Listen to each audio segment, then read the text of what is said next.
Good afternoon and welcome everyone to Paul's 4 p.m. Monday webinar, as usual, that we've been running since the 27th of April. It's lovely to have all of you here with us. I'm going to quickly introduce the panel and then I'll give a quick introduction regarding the subject. So firstly, we have Phillipa Mitchell. Phillipa, say hello Hi quickly. everyone. Hello. Hi, how's it? They're not going to hear the toothy grin. You've got to say hello. Hello. All right. So, be off mute.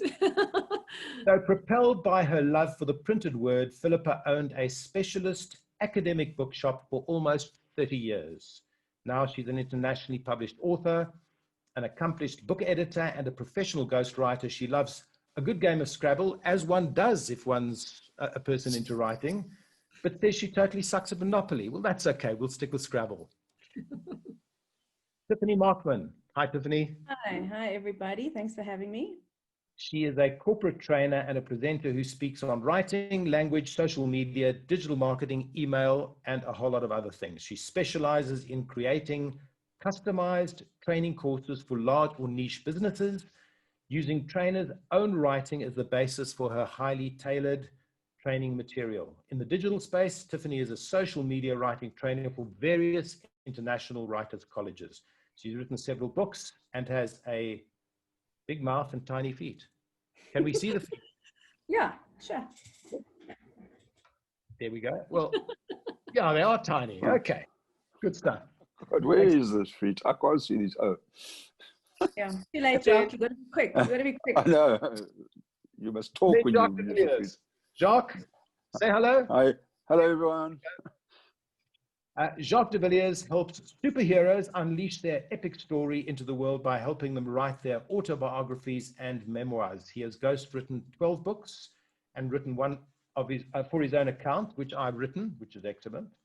He's edited and proofread 20 works. When he's not writing, speaking, or editing, you'll find him catching bats, playing chess, and or studying philosophy. I'm sure you don't do that all at the same time. No. Was that catching bats? Yeah. Catching bass, yeah, the fish. Oh, Not not bats, the winged creatures that bats. fly. Bats. No. Okay, so I'll work on my Bats, not pronunciation. How's that? Not bats. Okay, folks. So I've tried it. Jacques, I'll get to you now. The topic, folks. Why are editors gold dust for writers? And if I can just set it up in this particular way.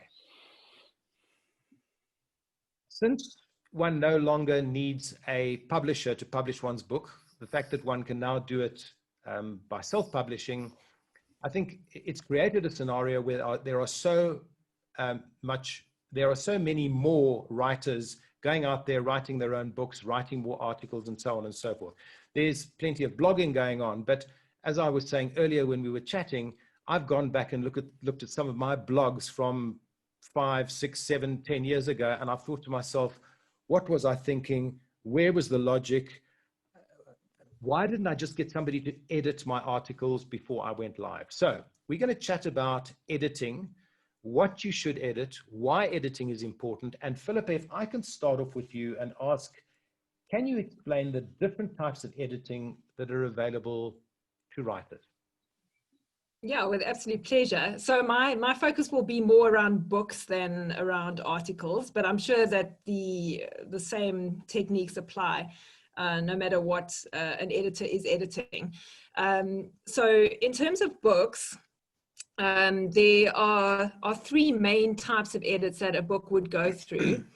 The first one would be, and this is the highest level of edit, would be a content edit, or what I call a substantive edit. So that's pretty much where every line in the book is scrutinized.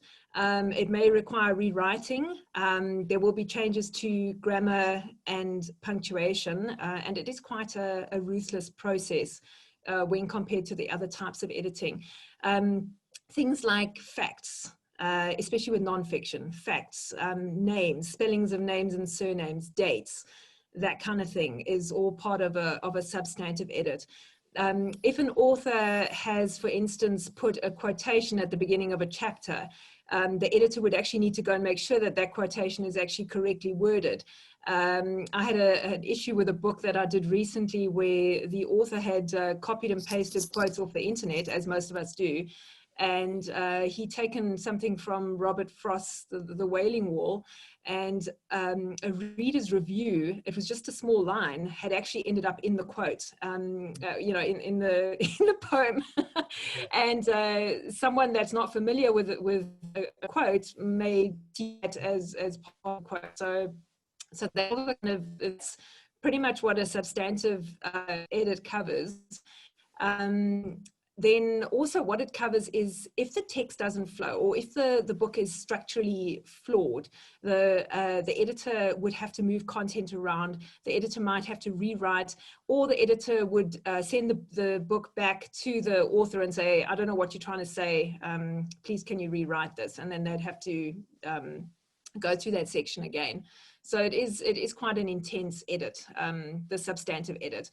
Then the next level down from a substantive edit is a copy edit, which Tiffany is an expert on, and I hope that I say this all right. I'm a big substantive editor. I love working with content and getting that to sound right. So I normally send my stuff onto a copy editor if I'm the writer. So copy editing is it also focuses on checking the same kind of stuff that a substantive editor would check, facts, names, dates, quotations, that kind of thing. Obviously making sure that everything flows.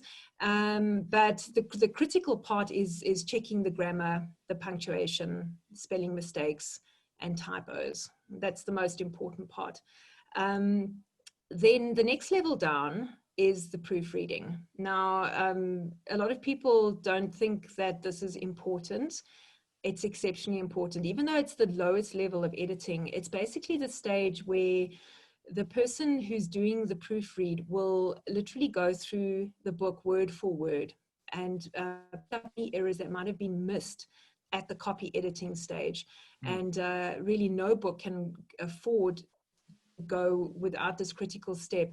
Even, you know, it'll pick up like the use of a word like the or two full stops, that kind of stuff. And it can be quite critical when, you know, you've got someone reading your book who understands the English language and here's this glaring error staring at you. If you're submitting your book to a publisher and there's errors that have not been picked up during the proofread, it's going to be, you know, a publisher will chuck it out if it starts like that. I mean, you only have one chance to make a good impression. So for me, the proofread is one step that cannot be missed. Not every book needs a substantive edit. Well-written books will generally need a copy edit and a proofread. But yes, there are books that are going to require substantive edits. So those are the main three types of edits that you get. Okay, but now this is quite interesting because generally speaking, people that are authors are not necessarily good writers. They are usually, either they have great ideas in their head and they can write a novel, or they might be a subject expert. So Jacques, if I can just ask you to take on from here, because I think this is fairly important. When someone hasn't written a book, the whole process of getting your first book put together, written, and then finally edited, it's a massive step because it's almost your entrance into the marketplace as an author. And once you've got that book there, you are now an author.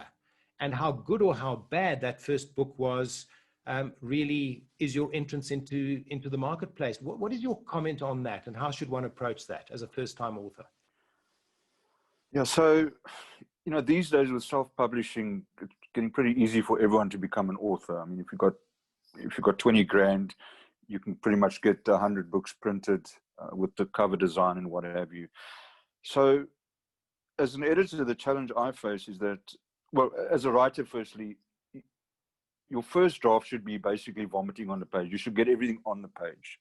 A lot of people get hung up by editing their work, and if you're going to do that, you're never going to get everything on the page. So you just get your first draft. The problem that I am seeing as an editor with new writers, they give me their first draft. I mean, 160,000 words, and I need to turn that into 60,000 words. And then they get upset because I've literally taken them 6 months of their life and ripped it out, ripped the guts out of them, to give them 60,000 words. So for first-time editors, you can't rush this, because we seem to be in an instant gratification society. So people want to write a book in 2 months, and you get all this BS, write a book in a week, which is nonsense. No one can write a book in a week. You may be able to map it out in a week, but you're definitely not going to be able to write it. So what I find is authors rush their work, and they should, if you're going to write a substantial book, let's say 60,000 words, you probably want to take a year on it, because your first draft is rubbish. You've got to do it your second draft. And I always say, the editor should only see the third draft. The problem is that a lot of the first-time authors give you your first draft, which is, and the challenge comes in the pricing of it, because most editors charge per word. So let's say it's 160,000 words, but it's not really. I mean, it's a hell of a lot more work, as Phillipa will attest to. I mean, content editing, that high-level editing and flow is difficult. And if you have to fact-check everything, it's difficult. So the mistake most first-time authors make is they give the first draft to the editor, which is just not on. It's actually disrespectful to the editor. So what they should really be doing, Jacques, if I can just summarize this, is that they should really dump their ideas as the first draft, and then almost do a self-edit as the second or even third edit before they then give that work to the editor. Yeah, exactly. And then they need to do. And my suggestion is everybody on the planet should read Stephen King's On Writing. And then after they've written the book, they must leave it in the drawer for 6 weeks, and then relook at it and rewrite it. So that's necessarily be in such a hurry to get the thing published, which so many people are. No, exactly. I mean, and people, I mean, there is such a mess out there, and poor writing. Some people have no business writing a book. That's the reality. They have no business writing a book. They're not good at it. They're never going to be good at it. So I'm not one of those guys that says everyone's got a book in them. Some people need to keep that book in them. It mustn't come out. Okay. Sorry, Jacques. I'd like to move on and ask Tiffany this question. Now there are all kinds of online tools available which weren't available to authors or potential authors 20, 25, and 30 years ago. So what are the online tools that, let's say, a beginner author can use in order to start crafting and then editing their own work before they give it to and pay money to get it edited? Thanks, Paul. I'm gonna answer my question by jumping back a bit to what Phillipa said, which is that Phillipa looks at 3 different types of edit that a book goes through. You could actually look at 3 levels of editing that anything should go through, whether it's a book, an article, whatever it is. And if I start with the last of Philippa's levels, the sort of entry-level one was proofing. Yes, there are online tools, brilliant online tools that were not even available 5 years ago. Never mind 20 or 30 years ago. 5 years ago, they weren't available. And they're a game changer for anyone producing anything of quality. The one that I swear by is Hemingway Editor. There's multiple versions of it, but the light version, which is free, is more than enough for most people. The desktop version, you don't have to download a mobile app. You don't have to pay a monthly fee. The desktop Hemingway, which you'll find it's hemingwayeditor.com. Is absolutely amazing for that proofreading. It highlights all sorts of problems with your writing, but more than Microsoft Word, which I'm not a fan of, Hemingway tells you what's wrong with it, not just that it's wrong, but why it's wrong. So it tells you if the word is an adverb, or if you could be using a shorter version of that word, or if you've repeated the word I in 3 consecutive sentences, or if your sentence is hard to understand. So Hemingway is just a glorious resource, online free resource for absolutely anyone writing anything. The second one is less of a tool and more of a resource, and that is the Guardian.com style guide. So it's the style guide belonging to the Guardian UK. It's a huge document, but it's alphabetized and searchable. So if you shortcut that URL in your favorites, then you can go into it, and this solves all of the commonly confused word issues you could ever have in your life. So if you're one of those people like me who gets confused between that and which, or among and between, or constitutional and constitution, which one should have a cap, or, you know, less or few, then this is the URL you need, and I'll read it out nice and slow as soon as I find it. I've just lost it. It is guardian.co.uk/style guide, one word, and it's an absolutely amazing resource for self-checking those words that you're not sure about, because it's searchable and because it's alphabetized. And then the third one, I see somebody mentioned in the comments, David, you mentioned Grammarly. A lot of people love Grammarly because you can plug it into your other apps. So unlike Hemingway, which exists in a standalone environment, Grammarly is a plugin. So you could plug it into your email program, you can plug it into Word, you can plug it into any other software that you're using, and it checks your grammar while you type. So it sort of self-checks, it sanity checks you while you go. Now, as somebody who deals with words for 10 hours a day, I find Grammarly extraordinarily irritating. So I don't use it, because I don't like to be sanity checked as I go. I like, as Jacques said, to vomit my words out and clean them up afterwards. And I've actually switched off Microsoft spell check because I find the underlining very irritating. And also because I write in fragments, which Microsoft doesn't like. So yeah, those are the three, Hemingway, the Guardian UK Style Guide, and Grammarly. But I will preface the latter by saying I'm not a fan of Grammarly. It's there, but I don't love it. Okay, so one of the things that we've established that is pretty important is don't write your first draft and just give it to the editor, because you're going to be costing yourself a fortune. Now, here's the important thing. A lot of people think that editors are expensive. And if you do what we've discussed now by writing a first draft and then giving it to the editor and expecting the editor to spend more time on it than they need to be, then yes, editors are expensive. But editors, like other human beings, have bonds to pay, they've got vehicles to pay, they've got children to send to school. So why should one spend nothing on an editor or very little on an editor and expect a decent result? So the answer quite simply is to use those tools, Jacques, I would imagine, and then to give the editor something that they can really get their teeth into and earn their money instead of scratching around doing things that you could have done yourself. Jacques? No, exactly. I mean, let's discuss the pricing issue.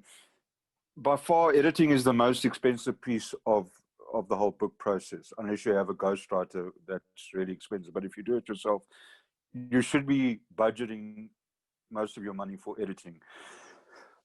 In South Africa, in my experience, people aren't that keen to pay for editors. I mean, you go anywhere from 10,000 Rand to 40,000 Rand.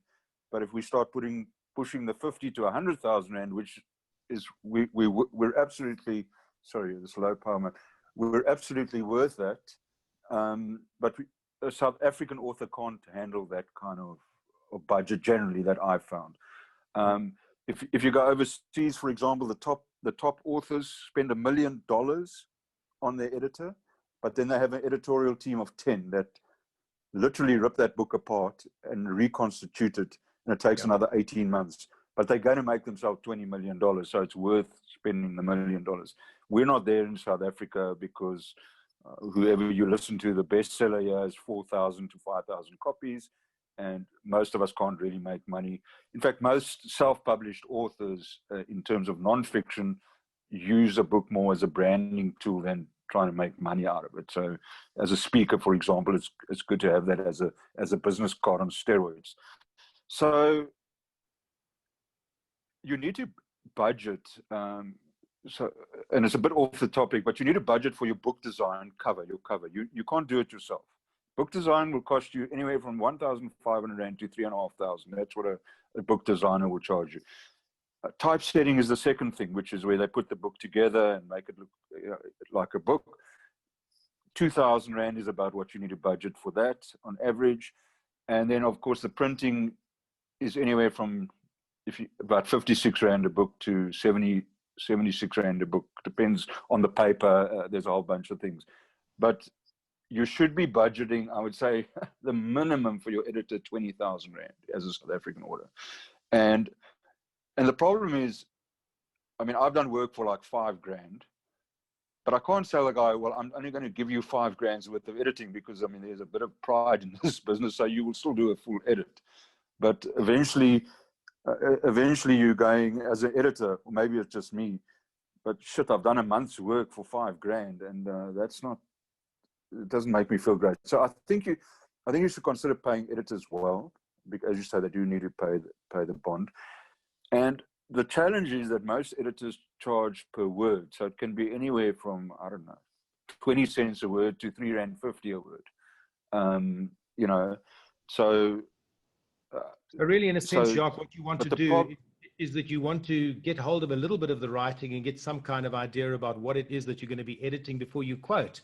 Otherwise, you can end up quoting on something where you end up getting stuck with a long edit and you've only charged 5,000 Rand, or if you're looking at US dollars, that's $300. But I want to just move on and ask Phillipa this question. Is there a difference between editing a book for a publisher versus editing a book for an independent author who's going the indie publishing route? And perhaps you'd like to explain to some of us what indie publishing is. All right, yeah. So, well, maybe I should just define what mainstream publishing is as well.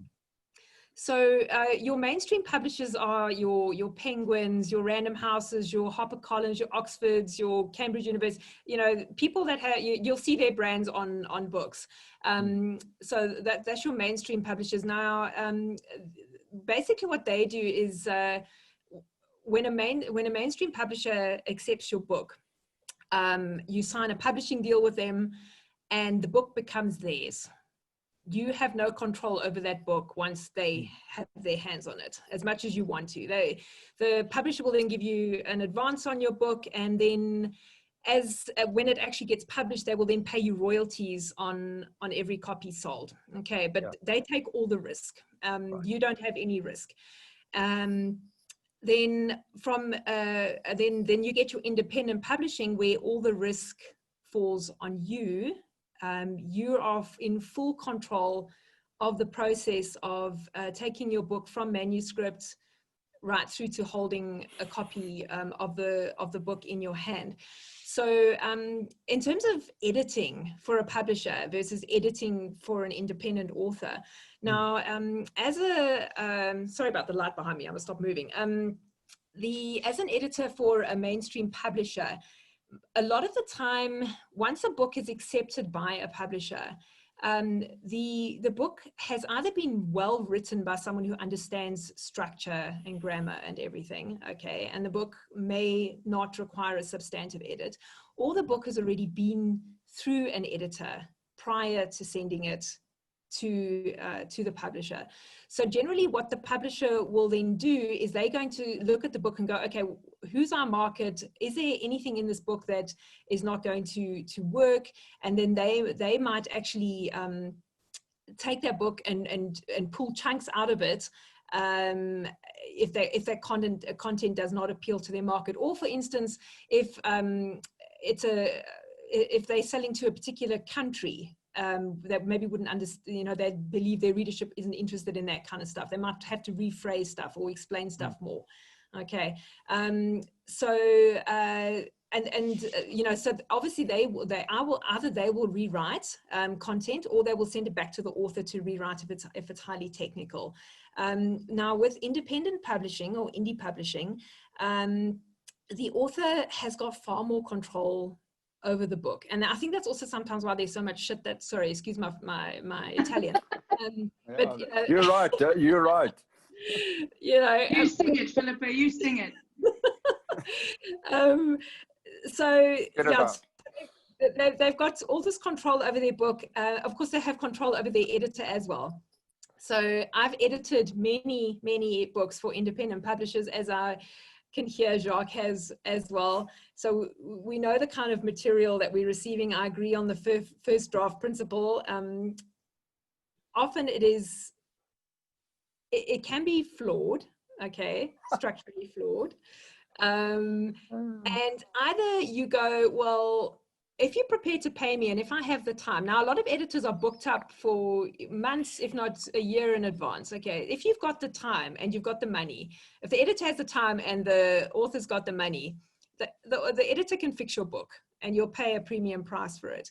But otherwise, the editor's going to send the book back to you and say, sorry, my darling, I'm going to start with my next book in line, and you fix your book Try up again in 6 months. Try again, yeah, exactly. I've worked with, let's say, 70% of the independent authors I've worked with. It's been painful, and it's a steep learning curve for an editor who first goes into the market. Look, it's actually a great place to start as an editor, is to start working with independent authors, because I remember once I had a major overflow of work, and I was recommended, another editor was recommended that I could refer this client to. And the first thing this person said to me was, is it for a publisher or is it for an independent author?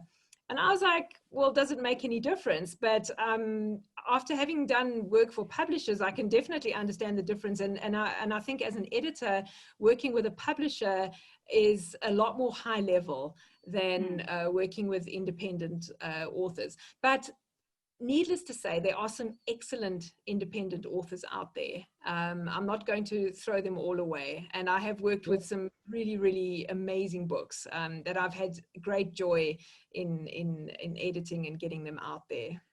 What you're trying to achieve here is to get people to dump their ideas on paper, then go and edit it, and then do a third edit to have a look almost to see if your logic flows properly, and if you're not kind of repeating yourself or saying things in a weird way that people won't understand, and then maybe give it to an editor so that you're giving them something that is worth editing. But now, the question I want to ask Tiffany is, what's the phenomenon covered in your writing training courses that you call is it neuro autocorrect?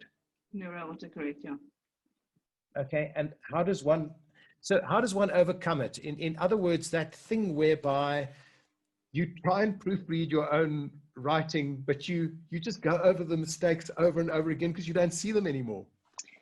Yeah, so I came up with this phrase a couple of years ago when I first started running writing and editing training courses, to describe that thing that happens when you are so close to your own writing that your brain shows you what it wants to see on the page, not what is actually on the page. And what's so funny, Paul, is I can see that when I sent you the email about this, my brain auto-corrected and showed you what I wanted to see, not what was really there.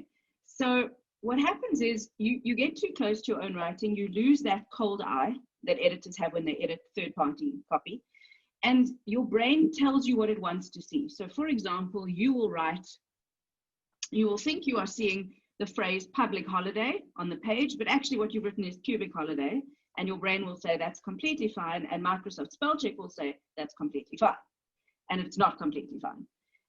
But it's not always humorous. Often it's little things like, as Phillipa mentioned, two the's next to each other, or you'll say causal instead of casual, or R-E-A-D instead of R-E-D. So it's often very small things, and your brain won't pick up on that stuff if it's editorially fatigued, if you're too close to the text, or if you've read it too many times. And there's also another phenomenon, and that's that your brain gets tired towards the end of proofing a text. So I find most of the mistakes in the bottom third or the final third of any document. And so I've got 3 tricks for those listening and watching, 3 tricks for overcoming neuro autocorrect. The first is proofread from the bottom. So if you're reading your own writing, don't proofread top down, because that's the way you wrote it. So that's the way your brain works. Proofread backwards, bottom up. The second thing is change the font size, color, and font. So if you typically write in Arial 11 black, change it to Times New Roman green 14, because your brain is not accustomed to reading your writing in such a way that it looks like that, and you'll see the mistakes very, very quickly. And the third one is, it's a really old-fashioned one, I suppose, but print out the thing and proof it manually with a pen. The resolution of ink on paper is much higher than off a screen, so your eyes get less tired. You see your mistakes much more easily. You can confront the text more. You can engage with it better, and you become 25% faster. So it's not as good for the environment, but your proofing is better, quicker. You're more vigilant. So those are some of the techniques that we use to overcome neuro autocorrect. That's fascinating. So we've had a question here, Jacques. I just wondered if you could perhaps answer this about the ideal length of a non-fiction book. but I would probably say there is no ideal length. It just shouldn't be too long. War and Peace. Yeah, okay. Yeah, so look, I mean, the average business book, if there's an average, is around about 60,000 words. But I find a lot of authors bump things up because they have nothing much to say. So they find case studies and they take a long-winded approach. Even Malcolm Gladwell, all these guys, I mean, if you actually took the kernel of their book, they could cut it down by probably 2/3, but they bump it up with case studies and whatever to make it look something substantial. With today's society, I think probably a 30,000 word book would be a good book, because you can get your, because remember, a book is an argument. You're presenting an argument and then you're defending the argument, and then to say what the result is going to be of the argument. So I think today you can probably get away writing a 30,000 word book quite comfortably, and it would be a good piece of work, because people, when they want to add 60,000 words, and they just do case studies. But eventually, if you read enough business books like I have, they all start using the same case studies, and it starts becoming quite repetitive. So there is no ideal size, but definitely shorter. I think no more than 60,000 words, I would say, for a business book. So maybe a really good idea to just avoid the padding. That is, and it's, you see, the challenge is psychologically, if you have a book on a bookshelf and it looks thick and it costs whatever, call it 200 Rand, you seem to think you get more value out of it than a thin book. So publishers or bookshops want thicker books because it appears to be more value, so that readers will buy it. And I think publishers also ask the writers to write thicker books because they know what sells. But generally, as a self-publishing tool, you can probably get away with 30,000 words. And remember, the reality is that you probably won't sell a lot of book in the bookshops. It's just the reality. We've seen it. Remember, bookshop will keep your book for 3 months and then will return it to you if they're not sold. So as a speaker, as you know, Paul, most of your sales are probably done back of room sales.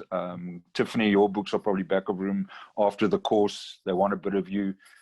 That's where you're going to sell most of your books, hustling. I mean, I sell, and the one day I needed petrol and I sold 2 books out of my bloody boot. So I could fill my car with petrol. So, okay, that's me. But so I've always got books in my car, in my boot, because I never know when someone will buy the bloody thing. And I've got them in plastic covers, so they're always kept neat and what have you. So, yeah, but shorter, better, I think. Well, I've generally found that there was quite an interesting trick. My one book was published. I had some done in India and some done in China. And the difference quite simply was that the Indian books, we used a thicker paper. So the book looked thicker simply because the bondage of the paper was different. If you want a thicker book, rather do that than write a whole lot of codswallop that shouldn't really be there. Just a couple of things from the Q&A. Well, Jonathan says, catching your own mistakes is a challenge. I use the text-to-speech with my iMac, which helps me catch the really basic dumb errors. And then David Lipschitz says, I asked for a quote from a particular editor not on the panel, and he suggested that I might get a different style if I ask a woman to edit my particular book, because my book is very logical and she might be able to soften it. Do you agree? So, Tiffany, Philippa, what do you think of that? Can you see what my eyebrows are doing? Look, I don't know. I do think that different types of editors have different styles. So I absolutely agree that not every editor is right for every book. And Philip is probably better placed to comment on this than I am, because I haven't edited a book in, I don't know, 20 years. But I definitely agree that editors have different styles. I think that writers have different styles, and you need the right person for the job. I don't know necessarily that a woman writer would soften a tone. I think that's stupid advice, David. I think you got stupid advice. In fact, I would go so far as to say that some women, like me, are very left-brained. And so I think that if I were to edit a book, it would be a very logical, unemotional, sort of quite a brutal edit. And my husband is very right-brained, so if he were to edit it, he would probably do a much softer, more emotive edit. So I think gender is a bullshit construct when it comes to editorial decision-making. So, Tiffany, are you a lapsed grammar policewoman? I am a proudly lapsed grammar policewoman. So yes. what does that mean? I used to be a staunch grammar Nazi. I had a permanent marker in my bag, and I would march around and change signage and draw on toilet doors. And if you left the apostrophe out of ladies' room, I would put it in for you. I was one of those. And luckily I grew out of it, because it's a very, very obnoxious habit. And in reality, I think that grammar policing it's socially and culturally problematic. I think that English and indeed all languages, but I can only speak for this one, English evolves and norms change. And much as there are people like me who feel sick at the idea of irregardless being in the dictionary and feel nauseous when I think about literally and figuratively now meaning the same thing according to Merriam-Webster, and I mean I could go on, that is a sign of a language evolving. And if a language is going to live and not die, like Latin, it needs to change, and it needs to change not with rules but with use. So I have some problems with grammar policing, and now my rule is that I only do it when requested and for money. Okay, so just an interesting question to move on from there, and that is that what our participants don't know is that I popped my panelists an email just making sure everyone was on board and nobody had forgotten, what have you. And I was about to write, "Hello everyone, I trust you are well," but I didn't, because I read one of Tiffany's tweet one morning about her absolute worst. So it is what's my wrong absolute with worst. I trust you are well? Oh goodness, I'm gonna dominate the argument. I'm sorry, everybody else. So the problem with "I trust you're well" is that what you are doing, Paul, and anyone else who's watching who does this, is you are using that phrase as your warm-up. You're not committing to your point of view. You're not coming up with anything original in order to establish rapport with your reader. You are not. It's a throwaway. You're not leveraging any sort of knowledge you have of what they do or what they're interested in, and you're not even confident enough in your message to dive straight into it. You're using that as your default opener. And so it's like people saying, well, to be honest with you, and then you ask us, well, what were you talking about? What's the alternative?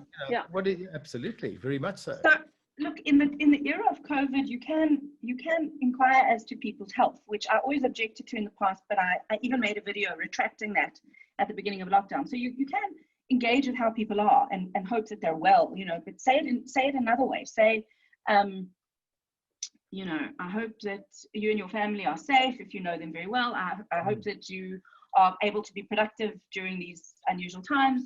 I hope that you're enjoying working from home. Whatever it is, leverage some inside knowledge you have of them rather than the default "I trust you're well," which is just dreadful. Well, we found something quite interesting when we were delivering training towards the end of the 90s, that the whole thing about "hello, how are you?" and engaging in a little bit of a conversation was part of a cultural norm in certain of our population groups in South Africa. And if you don't follow through with that, you just fob it off. It's regarded as being exceptionally rude. So, yeah, I think you're making a really valuable point there. Phillipa, I just want to ask you quickly, what do you consider to be your first big break in your career? I know it's slightly off what we've been chatting about, but I wanted to ask you that. It's actually just happened. Yay. Yeah, literally. I mean, I've been writing and editing for only 5 years. It's not a long time. I've been in the book trades before that. But in December last year, I received a call from a high-profile figure, Angelo Agrizzi. Not sure if anybody follows politics in South Africa. Look at my mouth hanging open. Yeah. So this was my dream, to be approached by somebody to write their tell-all. So Angelo, for those of you who don't know, testified at the Zondo Commission from January to March in 2019. And so I worked with him for 7 months on this book. And it's probably the biggest project I've ever worked on. Incredible human being to work with, despite what has been portrayed in the media. I got to see all sides. I really, really enjoyed working with him. And we finished the book in July, and it was instantly snapped up by South Africa's biggest publisher, which I was super, super excited about. And what was really funny, and I'll just share this only with everybody here. Nobody must talk about this, please. Oh, this thing's being recorded. Okay, Yeah. so we'll take this out of the recording. Yeah, so when the publisher first got the book, and because I'm an editor, obviously I write understanding the principles of writing well. And the publisher said that it was a clean manuscript. And I'd never heard that term before. And I said, well, what's a clean manuscript? What is the opposite, dirty?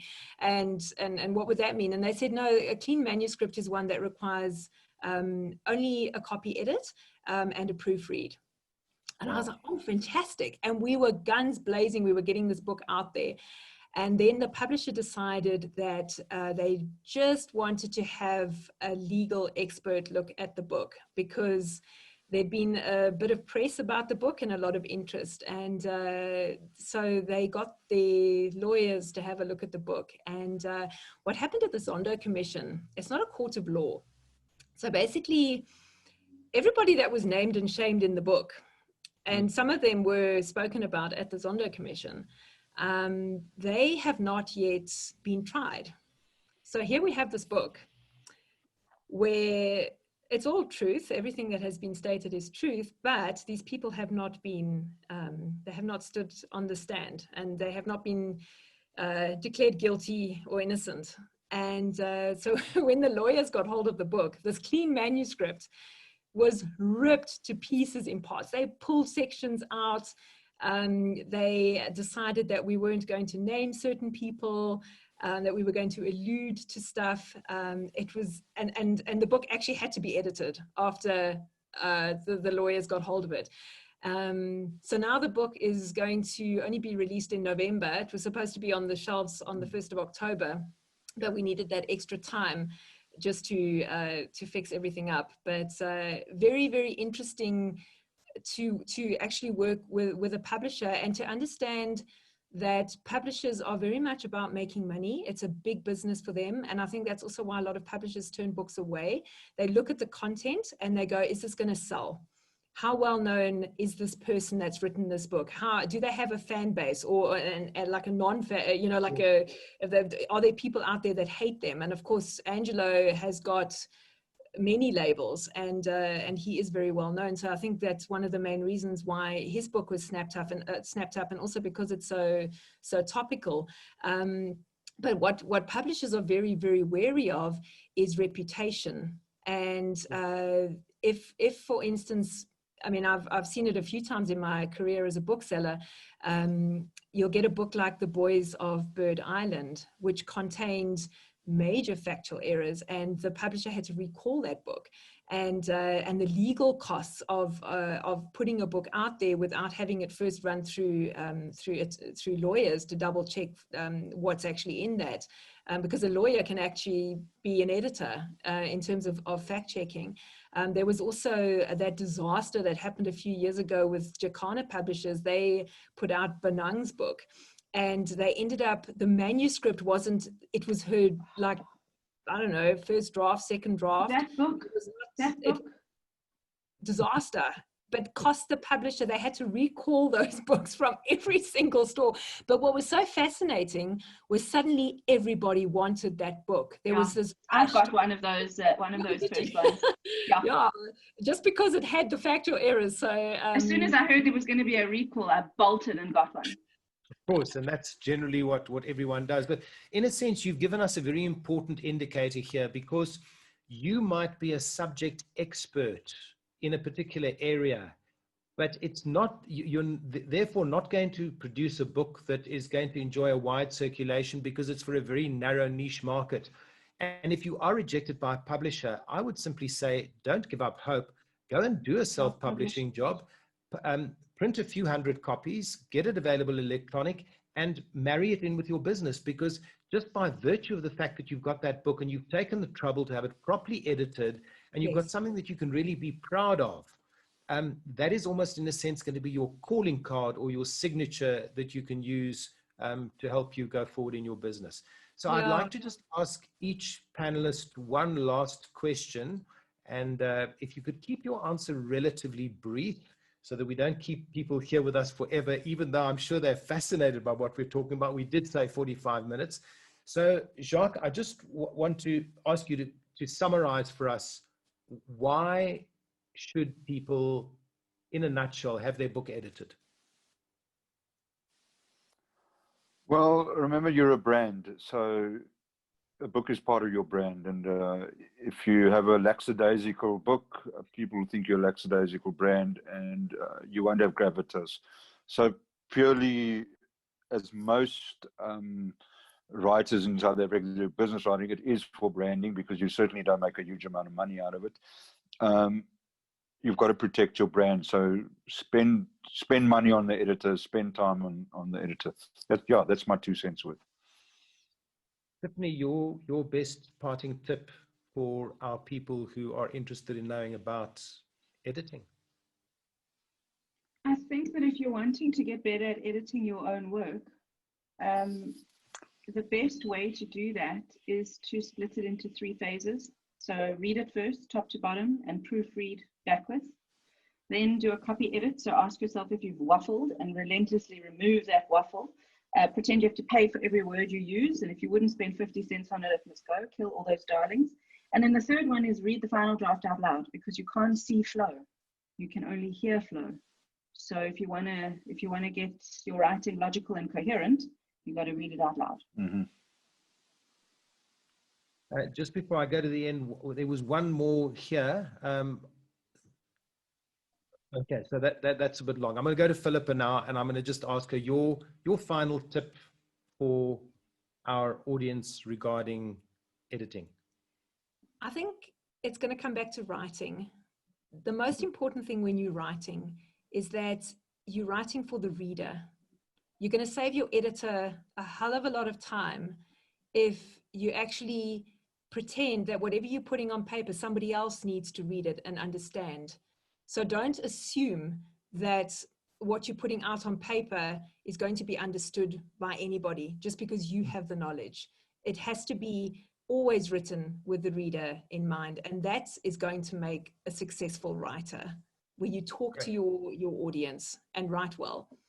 So a good idea, whether you're writing a big piece or a chapter, is to maybe put it down in writing, go and leave it alone for a day or two, go back and read it, make sure that it makes some kind of sense. And then perhaps the biggest message that we've heard here, go through it a few times, do at least one edit yourself before you give it to an editor.